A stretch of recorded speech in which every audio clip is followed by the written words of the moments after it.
9th example है वो हमें क्या बोल रहे हैं, अनुच्छेद 3.3 के उदाहरण 2 को, रोमिला वाला उदाहरण की बात कर रहे हैं। उदाहरण क्या है, 2 पेंसिल और 3 रबड़ों का मूल्य 9 रुपए, 2x + 3y = 9। मैंने ये बताया आपको उदाहरण, डायरेक्ट मैंने यहाँ पे सीधा लिख दिया है, ठीक है। 4 पेंसिल और 6 रबड़ों का मूल्य, 4 पेंसिल और 6 रबड़ का मूल्य 18 रुपए, ठीक है। प्रत्येक पेंसिल और प्रत्येक रबड़ का मूल्य अपन को ज्ञात करना है और वो प्रतिस्थापन विधि से करना है, ठीक है। तो समीकरण जो है वो हमारा ये है, इसको आप समीकरण नंबर 1 दे दीजिए, इसको आप समीकरण नंबर 2 दे दीजिए, ठीक है। समीकरण 1 से आपको मान निकालना है 2x + 3y = 9, ठीक है। इसमें से आप निकाल लीजिए 2x = 9 - 3y, ठीक है। और यहाँ पे आप लिख दीजिए x = 9 - 3y/2, ठीक है। ये हो गया आपका समीकरण नंबर 3। हमने x का मान जो है वो समीकरण 1 से निकाल लिया है। अब हम इसका मान जो है वो समीकरण 2 के अंदर रख देंगे x की जगह, और आसानी से हमारे पास क्या क्या आता है वो भी सामने आ जाएगा, ठीक है। समीकरण 3 से x का मान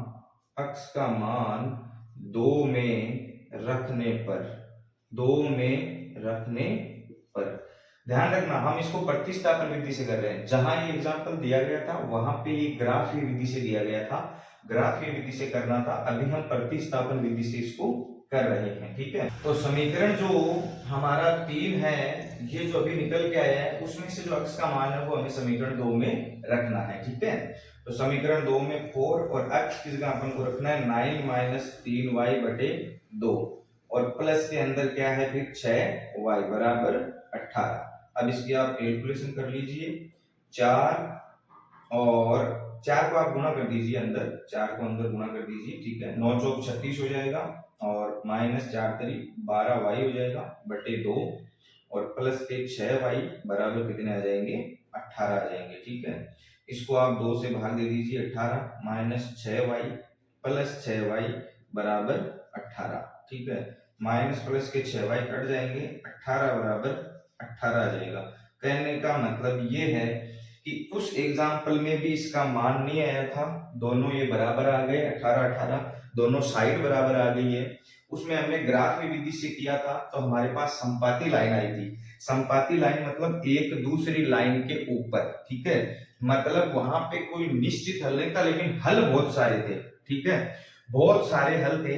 मतलब यहाँ कंडीशन क्या बन रही है समीकरण की कंडीशन ये है कि a1/a2 = b1/b2 = c1/c2। आप चाहो तो चेक कर लो, 2/4 मतलब 1/2, 3/6 मतलब 1/2, 9/18 मतलब 1/2। तो यहाँ पे आप लिख दीजिए कि y के लिए ये सभी मानों के लिए सत्य है, ठीक है ना। तो यहाँ पे आप लिख दीजिए y के सभी मानों के लिए समीकरण सत्य है एवं x का कोई निश्चित मान नहीं है। उसमें भी कोई निश्चित मान नहीं आया था और इसमें भी कोई निश्चित मान नहीं है, ठीक है। अगर y का मान नहीं है तो हम रखेंगे क्या, x वाला मान निकालने के लिए, और अगर हम नहीं रखेंगे तो आएगा क्या, ठीक है। तो कुल मिला के बात हो गई है ये कि यहाँ पे y और x का कोई भी मान निश्चित नहीं है, लेकिन समीकरण जो है वो बिल्कुल सत्य है, बहुत सारे मान आ सकते हैं। अब उनमें से कोई निश्चित मान नहीं है, ठीक है।